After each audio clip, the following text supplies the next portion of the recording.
গত 16 মাসে সবচেয়ে বেশি সাইবার বুলিং কার এগেইনস্টে হয়েছে? আমার এগেইনস্টে হয়েছে। চ্যালেঞ্জ করে বললাম আপনাদের, আমার এগেইনস্টে হয়েছে। আমি 15 বছর ছিলাম পাকিস্তানের দালাল, ওভারনাইট আমি ভারতের দালাল হয়ে গেছি। আমি কি হাইকোর্টের বিচারককে সরাতে পারি? হাইকোর্টের বিচারক জামিন দিলে আমি কি হাইকোর্টের বিচারক ব্যবস্থা নিতে পারি? ভাই একটু সাউন্ড করে বলেন, পারি? পারি? তাহলে হাইকোর্টের বিচারক যদি জামিন দেয়, হাইকোর্টের বিচারক যদি অন্যায়মূলক ভাবে জামিন দেয়, সেটা হাইকোর্টের বিচারকের দোষ।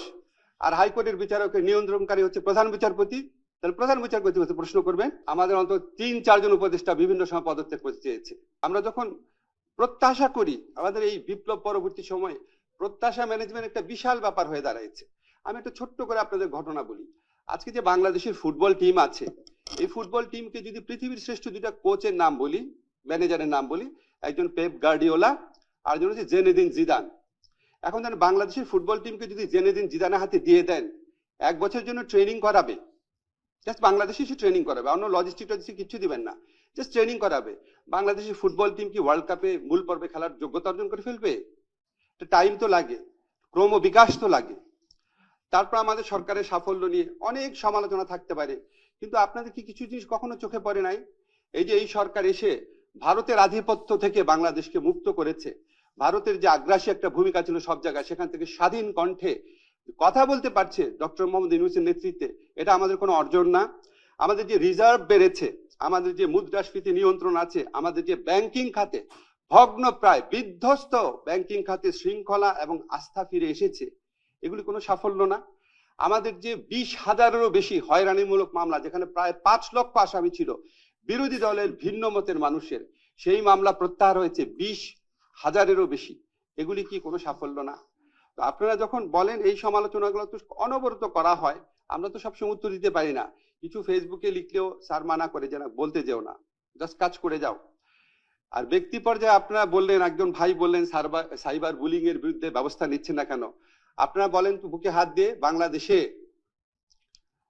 গত 16 মাসে সবচেয়ে বেশি সাইবার বুলিং কার এগেইনস্টে হয়েছে? আমার এগেইনস্টে হয়েছে। চ্যালেঞ্জ করে বললাম আপনাদের, আমার এগেইনস্টে হয়েছে। প্রথম 4 মাসে আমার বন্ধুরা খুঁজে বের করেছে, শুধু 4টা ডেডিকেটেড ভিডিও করা হয়েছে আমার সমালোচনা করে।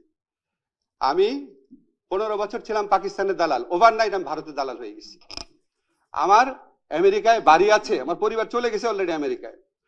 প্রকাশ্যে চ্যালেঞ্জ করে বলেছি আজকের থেকে 6 মাস আগে যে একটা মানুষ আমেরিকায় বাড়ি থাকলে এটা ঠিকানা খুঁজে বের করা সম্ভব, আমেরিকাতে বাড়ি থাকলে অবশ্যই বের করা সম্ভব এটা কার বাসা। ওপেন চ্যালেঞ্জ করেছি সমস্ত বাংলাদেশ, পৃথিবীতে যত বাঙালি সাংবাদিক ইউটিউবার আছে সবাইকে, খুঁজে বের করতে পারে নাই। তো যেই মিথ্যুক, যে বদমাইশ বা যেই বদমাইশরা এগুলি প্রচার করেছে, তাদের এগেইনস্টে কেউ কিছু বলেছেন? এর চেয়ে বড় সাইবার বুলিং হয়?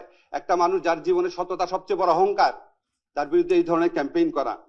তারপরে আরেকটা স্পেসিফিক এক্সাম্পল দেখি, দেখেন সমালোচনা কোন জায়গায় যায়।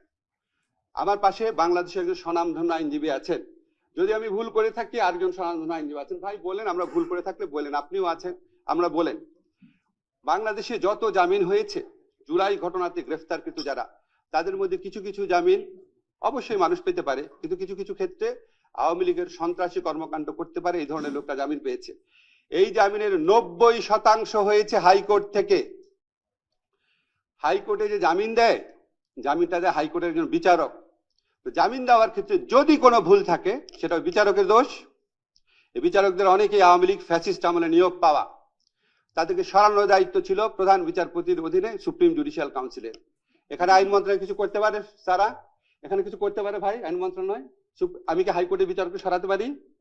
হাইকোর্টের বিচারক জামিন দিলে আমি কি হাইকোর্টের বিচারকের ব্যবস্থা নিতে পারি? ভাই একটু সাউন্ড করে বলেন, পারি? পারি? তাহলে হাইকোর্টের বিচারক যদি জামিন দেয়, হাইকোর্টের বিচারক যদি অন্যায়মূলক ভাবে জামিন দেয়, সেটা হাইকোর্টের বিচারকের দোষ। আর হাইকোর্টের বিচারকের নিয়ন্ত্রণকারী হচ্ছে প্রধান বিচারপতি। তাহলে প্রধান বিচারপতি হচ্ছে প্রশ্ন করবেন, ঠিক কিনা বলেন আপনারা? আমি ভুল বলছি? যতগুলা হাইকোর্টে জামিন হয়েছে সবগুলা আমাকে দোষ দেওয়া হয়েছে, আসিফ নজরুলকে। কেন? আপনি যদি সত্যি এই জামিন বন্ধ করতে চান, তাহলে আপনি যারা এটার জন্য দায়ী তাদের বিরুদ্ধে কথা বলেন নাই কেন? আওয়ামী লীগের ফ্যাসিস্ট আমলেও তো আপনারা সিনহা, শামসুদ্দিন মানিক, খায়রুল হকের বিরুদ্ধে আমরা কথা বলেছিলাম। তখন বলা গেছে, তখন কি তত্ত্বাবধায়ক সরকার রায় বাতিল হইল কেন? খায়রুল হককে দোষ দিয়েছিলেন নাকি আইনমন্ত্রীকে দোষ দিয়েছিলেন? শামসুদ্দিন মানিকের উদ্ভট কর্মকাণ্ডের জন্য কি শামসুদ্দিন মানিককে দোষ দিয়েছিলেন নাকি আইনমন্ত্রীকে দোষ দিয়েছিলেন? এখন কেন আইনমন্ত্রীকে দোষ দেন? যে আইন মন্ত্রী কোনো সম্পর্কই নাই এটার সাথে, কিছু করারও নাই, তাহলে এটা কেন দেন? আমি অনেক চিন্তা করেছি, দুইটা কারণে দেয়। একটা হচ্ছে ভিউ ভালো হয় না, ব্যবসাটা ভালো হয়, মনিটাইজেশন হয়, আসিফ নজরুল নামে একটা গালি দিলে একটু টাকা আসে, এটা একটা। আর একটা হচ্ছে এখানে বিশেষ একটা রাজনৈতিক এজেন্ডা আছে। আসিফ নজরুলকে দুর্বল করলে বিশেষ রাজনৈতিক এজেন্ডা বাস্তবায়ন সহজ হয়। এই দুইটা ছাড়া আমি কোনো কারণ দেখি না। যারা অন্যায় জামিনের বিরুদ্ধে কথা বলতে চান, সত্যি যদি আপনারা চাইতেন, সত্যি যদি আপনাদের নিয়ত ভালো হতো, তাহলে জামিন যে বিচারকরা দেয় আর ওই বিচারকদের যিনি নিয়ন্ত্রণ করেন তাদের এগেইনস্টে আপনাদের বলা উচিত ছিল, বলেন নাই। এটা হচ্ছে উদাহরণ দিলাম ব্যক্তি পর্যায়ে আক্রমণ কোন জায়গায় গেছে। আপনি বলেন, একজন বলে গেলেন যে আমরা কেন পদত্যাগ করি না, পরে জানবেন আমাদের অন্তত 3-4 জন উপদেষ্টা বিভিন্ন সময় পদত্যাগ করতে চেয়েছে।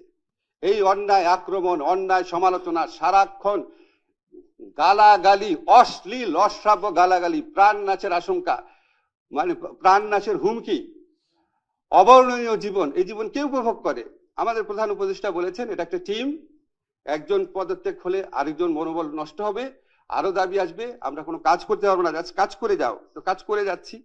এখন যখন আমাদেরও বলার সময় আসবে, সবকিছু জানবেন, বাংলাদেশে থাকবো, সমস্ত কিছুর উত্তর দিব, এবং আমার তো নিশ্চয়ই সততা এবং আত্মবিশ্বাস আছে, সবকিছু একসময় সবাই জানতে পারবেন। আমার শুধু একটা জিনিস মনে হয় কি, যে আমাদের প্রত্যেকেরই, দেখেন এখানে যারা আসছেন প্রত্যেকে ব্যক্তি এজেন্ডা নিয়ে কথা বলেছেন। আমি কারো নাম বলতে চাই না, এমন লোকও আছেন যিনি একটা তদবির করেছেন, শুনি নাই, সমালোচনা শুরু করে দিয়েছেন। যিনি একটা বড় দলে নমিনেশন চেয়েছিলেন, পান নাই, সে বড় দলের সমালোচনা করা শুরু করে দিয়েছেন। যিনি একটা অন্যায় একটা সুবিধা চেয়েছেন কোন একটা প্রতিষ্ঠানের কাছে, পান নাই, সেই প্রতিষ্ঠানের সমালোচনা করা শুরু করে দিয়েছেন। এখন আমরা ইংরেজিতে একটা কথা আছে, you get the government you deserve. আমরা কি নিজের সংস্কার করেছি? আমরা কি নিজের চিন্তা ভাবনা, নিজের সততার সংস্কার করেছি? আমরা কি আমার প্রতিষ্ঠানের সংস্কার করেছি? এই যে সমস্ত পত্রিকা অফিস আছেন, এনজিও আছেন, বিভিন্ন অ্যাক্টিভিস্ট প্রতিষ্ঠান আছেন, আপনারা আপনাদের সংস্কার করেছেন? এই যে রাজনৈতিক দল আছেন, আপনারা আপনাদের সংস্কার করেছেন? তো সব কোনো কিছু করবে না, সবাই হচ্ছে কি আমি একা সবাইকে দোষ দিব, সবাই সবাইকে দোষ দিবে। নো, আমি তো বলছি আপনাদের আমাদের অনেক ব্যর্থতা আছে, অনেক ভুল আছে। প্রথমেই বলেছি 10টা জায়গায় অন্তত 4টা জায়গা ঠিক করেছি, 6টা জায়গা করতে পারিনি। 6টা জায়গা তো অবশ্যই বলবেন, 4টা জায়গা অ্যাকনলেজ করেন। আমরা যদি পরমত সহিষ্ণু না হই, আমরা যদি বিবেকবান না হই, আমরা যদি সৎ না হই, আমাদের নিয়তের মধ্যে যদি সততা না থাকে, তাহলে কোনোদিন আমরা জাতি হিসাবে অগ্রসর হতে পারবো না। আপনি কিছু আইনি সংস্কার করে দিলেন, ম্যাজিক্যালি মানুষ ভালো হয়ে গেল, এটা পৃথিবীর কোথাও হয়েছে? একটা দেশ ইংল্যান্ড, ওখানে সংবিধানই নাই, আর আফ্রিকান যে কোনো দেশে দেখেন সংবিধান, কোনো হাজার হাজার ভালো আইন আছে, তো ওখানে কি বেটার গভর্নেন্স প্রতিষ্ঠিত হয়েছে? কাগজ দিয়ে বেটার গভর্নেন্স প্রতিষ্ঠিত হয়? আমরা আত্মসমালোচনা করি। পৃথিবীতে আমাদের ইসলাম ধর্মে আছে সবচেয়ে বড় গুণের একটা হচ্ছে আত্মসমালোচনা করা। আছেন, আমরা সবাই আত্মসমালোচনা করি, সবাই সবার মতামত, সবাই সবার সীমাবদ্ধতা, শক্তিমত্তা বোঝার চেষ্টা করি। এইভাবেই যদি আমরা অগ্রসর হই, আগামীতে আমরা ধীরে ধীরে সংস্কারের পথে অগ্রসর হতে পারবো। 5 থেকে 10 বছরের মধ্যে দেশকে আমরা ইনশাল্লাহ অনেক ভালো জায়গায় নিয়ে যেতে পারবো।